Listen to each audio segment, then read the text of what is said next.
fan pages versus groups. Essentially, there are two main ways that you can branch out from your personal profile to promote a business: fan pages and groups. Let's go ahead and let me show you an example of each here. We talked in the last video about the New York City fan page. Let's go ahead and look at it. I'm sure that you've seen these before.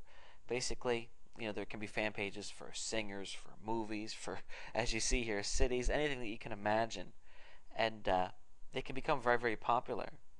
Now, a group, on the other hand, let's go back here.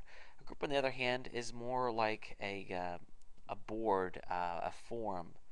Let's just filter by groups here.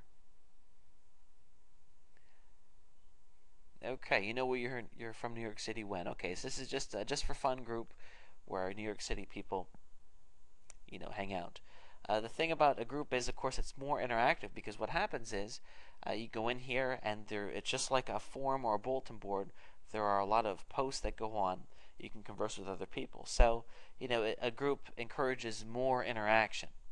So let's talk then specifically about the differences between the two of these, because if you're a business or you're trying to start a business on Facebook, you might be saying to yourself, which way do I go? What should I create here? Okay, well, starting with fan pages, you gain exposure through the search engines. Facebook is a closed community, meaning that, I create a profile on Facebook and somebody from the internet can only see my profile if they're my friend.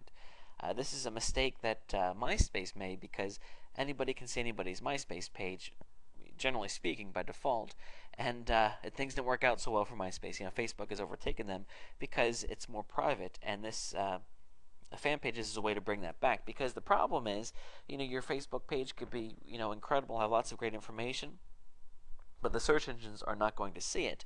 And if you've done a lot of marketing for your website, I'm sure that you know that it's a good thing to have as many things in the search engines as you can. So having a fan page that is actually ranked in the search engines can be a great tool that you have, because it can get you exposure from the actual search engines.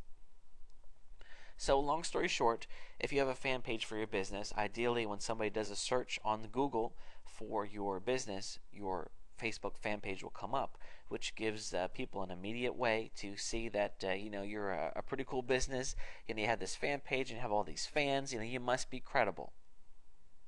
It does not allow you to do mass messaging to everyone that is a fan. Now, groups can. We're going to talk about that in a minute, but this is a big setback of fan pages, because obviously it would be great when you have fans if you could send everybody a message at once, and you can't do that with fan pages. So keep that in mind. Wall posts show up in members' news feeds. This is a huge, huge positive, and unfortunately a negative for the groups that we'll talk about in a second. But whenever you make a post on your fan page, it shows up in everybody's news feed, meaning that it's a fantastic way to reach all these people. Okay, now groups cannot be indexed by search engines, so that's a strike against groups. They do allow you to message everyone at once, up to 5,000 people. So if your group grows to be more than that, then you can't do the mass messaging anymore. However, especially when you're just starting, you need all the help that you can get, and being able to message everyone at once is really, really cool. Trust me, in fact, you can pay a lot of money to gain the software to be able to message 5,000 people safely at once. And here Facebook's giving it to you for free, so that's a great thing to have. Wall posts do not show up in members' news feeds. This is a huge negative. Okay, so what's the solution then? I'll tell you what, I have to recommend that you do both. I'm not saying that you need to do both from the beginning. I would say start out with a fan page just to get things going, and then once you start to have people, create a group, because if you're going to have more people to move into the group from the beginning, you can hit up your fan page. Then you're going to have the group start off with more people right from the start. Because I don't know if you've ever been in a forum where there isn't much going on, it's boring, and you leave and you never come back. You don't want that to happen. So start out with a fan page, build it up, and then create a group. And then you can take advantage of the unique marketing aspects that both have. And I think you're going to find that a lot of people do things this way.